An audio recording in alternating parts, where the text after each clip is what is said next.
ఏడుగురు కొడుకులు బిడ్డ అయ్యారు 8 మంది.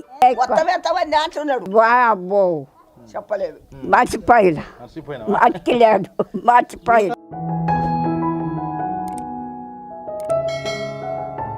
వామ్మో ఎన్ని తరాలు. మళ్ళా మనవాడికి కొడుకు పుట్టిండు, మనవాడి కొడుకు పుట్టిండు.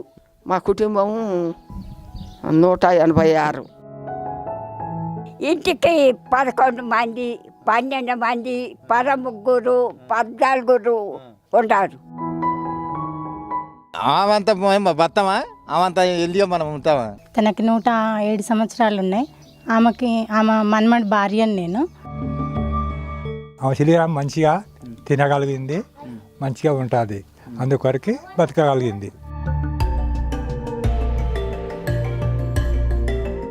మేము ఎరగాం, వరుపు ఎరగాం, కాపీలు ఎరగాం, ఏది లేదు. వరగాలు తీసి దంచుకొని వండుకొని ఇప్పటికైనా కొట్టను కూడా కొడుతుంది, కొడుకులని కోడలని.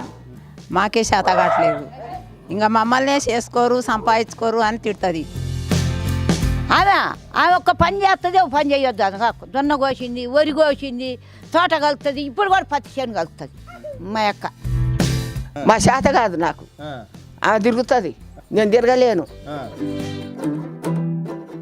రయ్య చేసిన, పగులు చేసిన, జొన్న కోసేదే, వర కోసిన, అన్నీ చేసిన. నేను చేయని పనే లేదు.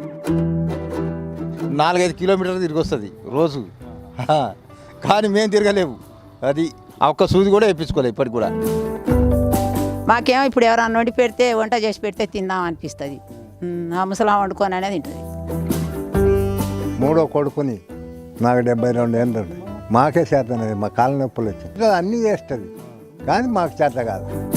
తను ఇప్పటికీ పొలం మొత్తం తిరిగి వచ్చుద్ది. తన పనులు తను స్వయంగా చేసుకోగలుగుతుంది. ఇప్పటికీ మేము పొలం వెళ్ళొచ్చే వరకు ఇంట్లో పనులు కూడా చేస్తుంది. ఇండిపెండెంట్. ఇంత 1 year 7 years వచ్చినాక నాకు ఇంతమంది కొడుకులు, ఇంతమంది కూతురు అనుకోదు.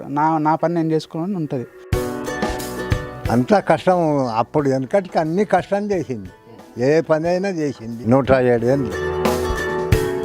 మా నాయన పొలం లేదయ్యా, ఇంతమంది పిల్లల్ని నేను ఎట్ట బతికిచ్చాను అంటే ఆయన 9 ఏళ్ళు కట్టిండు. ఆయన కట్టినాక ఇక్కడ వచ్చి 20 ఎకరాలు కొనుక్కున్నా. సరే, దాన్ని నేనే సంపాదించుకున్నా అంతా ఇంత కష్టం చేసి.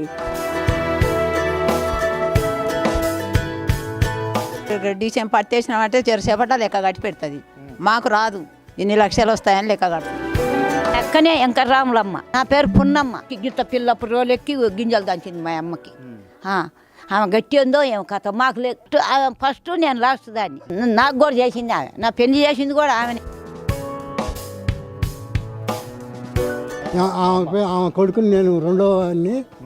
నాకు 74 ఏళ్ళు ఉన్నాయి. మాకు చేత కాదు కానీ ఆమె చేతనవుతుంది బాగానే. సంపాదించి అంతా ఇంత పొలం ఇస్తేనే నాకేం చెప్పారు అంటే బాగా కొట్లో పోయి తీసుకున్నా. ఈ జనరేషన్కి ఇంత మనకి ఇంకా పాత విషయాలు చాలా చెప్తుంటుంది, చాలా ఇన్స్పిరేషన్ ఇస్తుంటుంది మాకు. ఆమె నుంచి మేము కూడా చాలా వరకు నేర్చుకుంటాం. రేపు పొద్దున మా ఫ్యూచర్ జనరేషన్స్ కూడా గుర్తుండాలి. తను ఇన్ డేస్ ఉంది మా గ్రాండ్ మా లాగా. వీఆర్ సమ్ ప్రౌడ్, అంటే ప్రౌడ్ ఆమె వల్ల. నిజంగా ఈ బామ్మ జీవిత విధానం ఎందరికో ఆదర్శం కావాలని మనము కోరుకుందాం. వీడియో జర్నలిస్ట్ తరుణ్తో శేఖరాచారి, టీ న్యూస్, నాగర్ కర్నూలు జిల్లా.